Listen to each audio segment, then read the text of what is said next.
Business English is a part of English for specific purposes and can be considered a specialism within English language learning and teaching. Many non-native English speakers study the subject with the goal of doing business with English-speaking countries, or with companies located outside the English-speaking world, but which nonetheless use English as a shared language or lingua franca.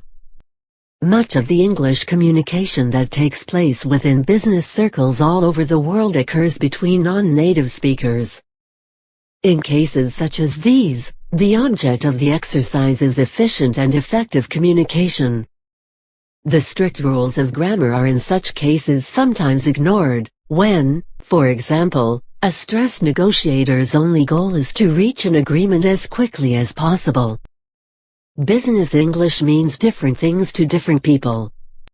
For some, it focuses on vocabulary and topics used in the worlds of business, trade, finance, and international relations.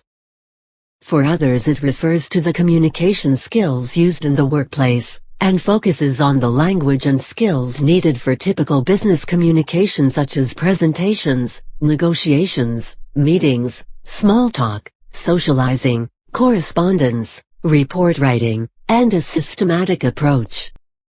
In both of these cases it can be taught to native speakers of English, for example, high school students preparing to enter the job market.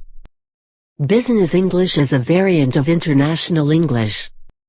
One can study it at a college or university. Institutes around the world have courses or modules and be available, which can lead to a degree in the subject.